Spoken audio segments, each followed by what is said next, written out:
Hi guys, welcome again to my YouTube channel. In this video, I'm about to show you how I replace the old lace of this wig with a new lace. So as you can see, the old lace is so small and my client doesn't want the lace anymore. So she wants me to replace the lace with a bigger lace. So I'm going to be using a 13 by 6 new frontal lace to replace the old one.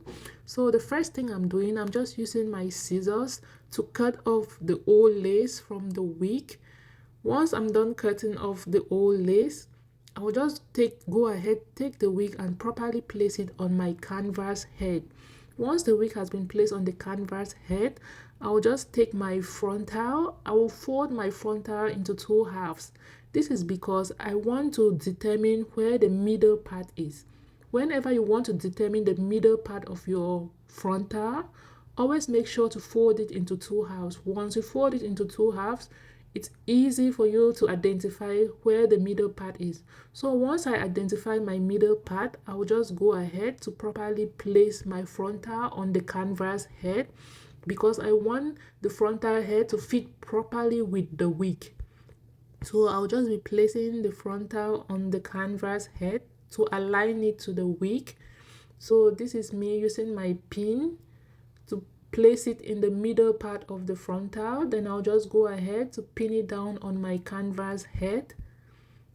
Then I'll make sure that the frontal properly aligns with the wig, because if you do not place your frontal to align with the wig, once you sew your frontal on the wig, you will discover that the frontal is not properly placed on the wig. And once you discover any mistake, always make sure to cut off the frontal from the wig and you resew the process again. So this is me. My frontal has been properly placed on the wig. As you can see, I'm starting from the middle. Guys, always make sure to start sewing from the middle, because when you sew from the middle, it's easy for you to sew and you go down to the side. Because when you start sewing from the side, at the end of the sewing, you might discover that one side of the frontal is longer than the other side. So once you properly place your frontal on your wig, always make sure to pin it down. Use your pins to pin it down so that it stays in place. Then you start from the middle, sewing from the middle and going right down to the other side. Once you're done sewing from the other side, start again in the middle and you complete the other section.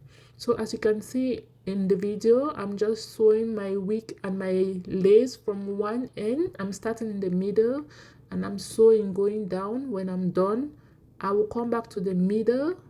I start sewing from the middle, then I complete the other end. So guys, just keep watching so you see what I'm doing.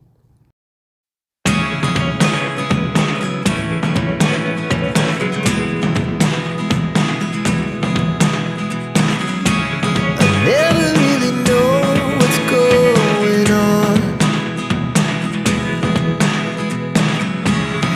Look at me sometimes like all you want to do is run. Hear me out, hear me out.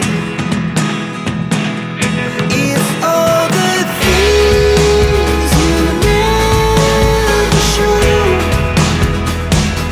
there are the things I want to know. Secret start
carefully watching the video, you will notice and see what I was saying, that that when you sew from the middle to one end, you come back to the middle and you sew to the other end. So now that I'm on the last end, I'm just going to keep sewing, and when I get to the very end, I'll just make sure to properly seal the end with my needle and thread. I'm just going to properly seal that end so that the frontal stays intact to the wick and nothing is going to unravel. So I'm just going to properly seal that up. So I'm just cutting my thread, then I'm just going to give it one more seal, and that's it. My lace has been properly sewed on my wig. And to make sure that everything aligns, always make sure to take off the wig from the canvas head so that you can properly inspect to see that your closure aligns properly to your wig. So as you can see, my sewing is perfect, everything is seamless, and here is the final look. So I'm just going to take off the pins so I can take the lace off the canvas head. As you can see from here, guys, the sewing is smooth, like everything is seamless, everything is in place, properly sewn down. So I'll just go ahead to customize the entire wig off camera, and here is the final look, guys. Look at the plugin. I did justice to that plugin, then later on I coiled the wig, and this is the final look. So if you watch up to this point, I say a very big thank you. Please don't forget to like, comment and subscribe so that whenever I drop a video, you'll be the first to get a notification. I will see you again in my next video. Bye bye.